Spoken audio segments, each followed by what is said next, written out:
corrigir os seus filhos. E Deus era contra essa atitude de Eli.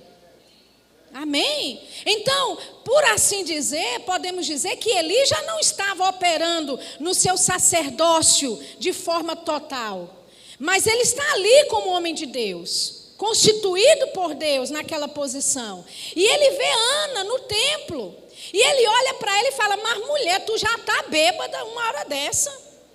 Como é que tu vem bêbada para o templo? E veja a resposta de Ana. Ana poderia falar: quem é você, que nem corrige os teus filhos, agora quer vir corrigir o meu cabelo? Você que não tem coragem de dizer para Ofinias e Finéias o que eles estão fazendo por aí. Aí agora quer vir mandar da forma que eu oro. Ana poderia ter falado assim, queridos? Talvez, poderia. Não sei, mas veja, se você ler o texto, você vai ver, ela vai dizer: não, meu Senhor. Ela se submete à liderança daquele homem. Ela se submete ao sacerdócio dele, mesmo sendo um homem que tinha erros, que não corrigiu seus filhos como Deus queria que fizesse, mesmo um homem imperfeito. Mas ela reconhecia que ele estava numa posição de autoridade. Queridos, a sua liderança, ela não é perfeita. O seu líder de departamento não é um anjo que desceu do céu e está voando por aqui, não. É alguém de carne e osso, que comete equívocos, que comete erros, que muitas vezes vai tomar decisões equivocadas. Mas não é o fato dele ser a pessoa perfeita ou não que você vai honrar ou não. É o fato dele ser colocado por Deus no lugar que ele está. Então ela responde para ele e diz: não, meu Senhor, a sua serva, ela está angustiada de espírito. E ela explica a situação para ele e ele então profetiza para ela. E ele diz que aconteça com você, que Deus conceda a você o desejo do seu coração. Veja, aquele sacerdote que não era perfeito, que estava pecando contra o Senhor porque não corrigia os seus filhos, mas por causa do lugar de autoridade dele, liberou uma palavra para ela. E a Bíblia diz, aleluia, que Deus visitou Ana. Aleluia! Por quê, queridos? A atitude de honra dela. De honra, não para com o homem porque ele era falho, mas para com o ofício em que ele andava, que era da parte de Deus para a vida dela. E não só isso, mas Samuel, quem foi? Aquele que foi levantado por Deus para substituir a casa de Eli. Já pensou se Ana agisse com desrespeito e desonra e dizendo: quem é você para definir agora o tipo de cabelo que eu entro na igreja? Quem é você para falar comigo sobre como eu devorar e os teus filhos, tu não fala nada com eles? Já pensou que Ana estaria perdendo? Mas porque ela se submeteu, porque ela agiu em honra, não para com o homem falho, mas por causa do ofício em que ele operava, por causa do chamado em que ele operava, ela desfrutou, queridos, não só de um menino, mas ela teve mais 5. Aleluia! E esse primeiro menino, Deus levantou para corrigir a casa de Eli. Aleluia, sabe, talvez as coisas que você vê errada na sua liderança, nas pessoas que estão, sobre o seu departamento, querido, talvez seja por causa da sua atitude, seja através de você que Deus venha e faça o conserto que é necessário. Mas tem que ser com o coração certo. Quantos estão entendendo? Tem que ser com o alinhamento do coração certo. Não é, força de braço para ver quem está certo, quem está com a razão. Mas é se submetendo em honra ao chamamento de Deus. Se submetendo em honra ao ofício de Deus que aquela pessoa opera. Quantos estão entendendo isso? E a Bíblia diz, que Deus é que confirmava Samuel como profeta na terra. E que nenhuma das palavras de Samuel caía por terra. Porque Deus confirmava ele. As pessoas olhavam para Samuel e diziam: você é profeta. Samuel não teve que dizer: eu sou profeta levantado por Deus, ungido por Deus, para trazer aqui, né, o alinhamento para Israel. Não. As pessoas viam isso na forma como Deus confirmava a vida dele. Quantos estão entendendo? Amém. Aleluia. Eu queria falar também sobre o poder da honra a respeito de 3 valentes de Davi. Abra comigo em 2 Samuel. Vamos voltar para lá. 2 Samuel, capítulo 23. Aleluia. 2 Samuel, capítulo 23, versículo 15, diz assim: e teve Davi desejo e disse: quem me dera beber da água da cisterna de Belém, que está junto à porta.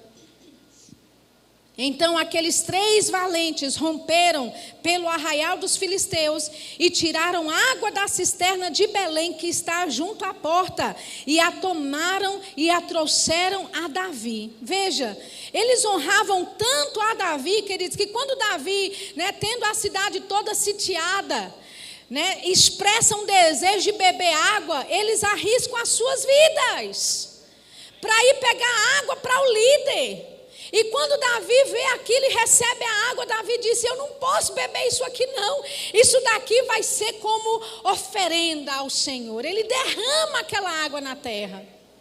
Veja, a atitude de honra daquelas pessoas que serviam a Davi fez com que ele honrasse ainda mais ao Senhor. Entenda, a sua atitude de honra, querido, vai inspirar tanto a sua liderança, que aquilo que você faz para o Senhor vai transformar para o próprio Deus, em forma de memorial, em forma de honra, de celebração. Amém? A Bíblia diz então que Davi não quis beber, mas derramou a água perante o Senhor. Ou seja, aquela atitude de honra para com Davi, no final não foi para Davi, foi para Deus. Você entende? A atitude de honra que você desenvolve, queridos, na liderança da igreja, na sua casa, com seus pais, porque eles são autoridade sobre a sua vida. Amém? Você faz para homens, mas quem recebe é Deus. Aleluia! Se torna uma oferta de louvor, uma oferta de sacrifício, não para homens, mas é o próprio Deus que recebe. Davi pegou da água e ofereceu ao Senhor, nem bebeu, nem desfrutou daquele momento. Ele derramou diante do Senhor, oferecendo ao Senhor. A sua atitude de honra, querido, vai tocar os céus. Aleluia! Agora, quem eram esses 3 homens? Vamos lá, versículo 8. 2 Samuel 23, 8, diz assim: estes são os nomes dos valentes que Davi teve: Josebe-Basebete, filho de Taquemone, o principal dos capitães. Este era Adino, o esnita, que se opusera a 800 homens e os feriu de uma vez. A Bíblia diz que ele tinha uma lança, e essa lança, com uma lança, ele matou 800 homens de uma vez só. Aleluia! Amém! Você pode dizer: não, mas isso aí é marmelada, Shirley. Isso aí, olha, nem filme de Hollywood para dar conta. Você sabe que esses filmes de Hollywood são inspirados nessas histórias bíblicas. Como é que um homem mata 800 pessoas sozinho e não é nem atingido? Quando você vê esses filmes de Hollywood, lembra, amém? Que haviam homens ungidos por Deus para a batalha, amém? Então esses homens eram homens valorosos, homens valentes, e eles, não é porque honravam a Davi, queridos, é por causa disso que eles podiam desfrutar da unção que havia em Davi. Quantos sabem que Davi era um guerreiro habilidoso?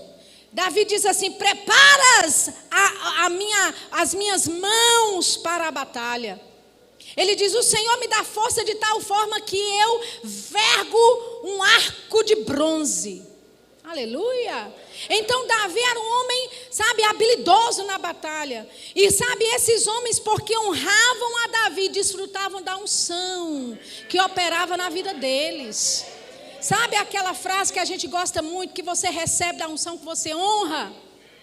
É a mesma coisa. Esse homem, com uma lança, matou 800 homens em uma guerra só, de um momento só. O que é isso, se não um poder sobrenatural da parte de Deus, dando habilidade e destreza para esse homem nessa batalha? Aleluia! Ou seja, a destreza e a habilidade que estava sobre Davi, porque eles honravam a vida de Davi, eles podiam desfrutar, queridos, da unção que operava na vida de Davi.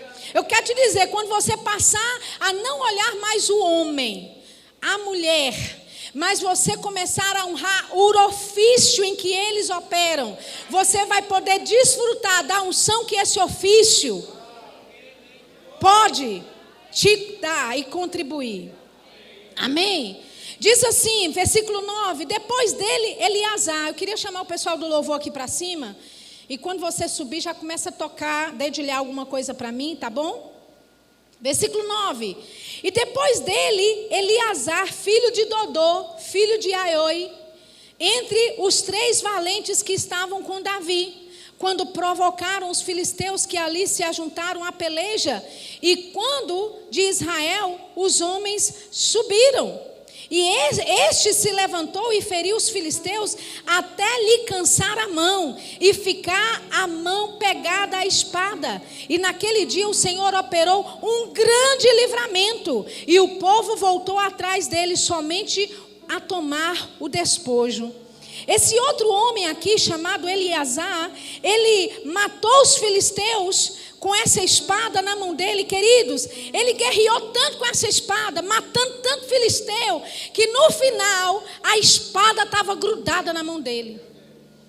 Eu não sei se foi algum ato, né, anatômico, alguma coisa fisiológica, de ele ter segurado aquela espada com tanta força que ficou dormente ou que ficou grudada. Eu não sei, queridos. Eu não sei qual é a explicação física para isso, mas eu quero te dizer, por causa da unção que havia em Davi para guerrear, por causa do talento que havia em Davi para matar seus inimigos, esses homens que eram homens honráveis, homens de honra para com Davi, desfrutava dos mesmos resultados de guerra que Davi tinha. Oh, aleluia! Olha só o terceiro. Versículo 11, e depois dele Sama, ou Samá, dependendo da versão da Bíblia que você tem aí, ele era filho de Agé, o aratita, quando os filisteus, deixa eu ler para você na versão NVT, ele diz, certa ocasião, os filisteus se reuniram em Leí, e atacaram os israelitas numa plantação de lentilhas. O exército de Israel inteiro fugiu, mas Samá permaneceu em sua posição, no meio do campo, e derrotou os filisteus sozinho. Desse modo, o Senhor lhe deu grande vitória. Oh, aleluia! Veja, num campo de lentilhas, o exército dos filisteus chegaram. Eles começaram a batalha, o exército dos israelitas acabaram fugindo, mas Samá, oh aleluia, tomado pelo espírito da fé, oh aleluia, assim como operava na vida de Davi, disse, não, esse campo é meu. Aleluia, esse aqui eu vou defender. E a Bíblia diz que ele começa a lutar sozinho contra aqueles filisteus. E ele começa a matar um, ele começa a matar outro. E ele em pé, assumindo o seu território no campo de lentilhas, ele mata os filisteus. E Deus dá a ele uma grande vitória. Eu quero te dizer, querido, quando você tem honra para com a sua liderança, o espírito da fé que opera na sua liderança, aleluia, sabe, as batalhas vencidas que já estão, sabe, guardadas pela tua liderança, porque a tua liderança passou por batalhas que você talvez não tenha passado ainda. A tua liderança tem experiência em coisas com Deus que você não tem ainda, mas o seu posicionamento em honra vai, sabe, acessar esses lugares em Deus. Vai acessar o espírito da fé, aleluia, e sabe, em meio ao caos, onde você deveria estar correndo, fugindo, recuando, você se posiciona no seu lugar. e você vence a batalha. Por quê, queridos? Porque a honra que você tem para com a sua liderança é um canal aberto para que a unção, a vitória, a graça, a capacidade, a habilidade de Deus que opera na sua liderança possa fluir também para a sua vida. Veja, Samar, esse homem que a gente nem conhece muito bem, mas ele se colocou e se posicionou nesse campo de lentilha, sozinho, e venceu um exército inteiro. Olha o poder da honra, queridos. Quando você tem honra para com a sua liderança, pode ser que você esteja nessa batalha sozinho. Pode ser que ninguém mais esteja encarando os mesmos desafios que você está encarando. Mas por causa da honra, o poder de Deus, aleluia, começa a operar na tua vida de tal forma que aquilo que opera na tua liderança passa a operar na sua.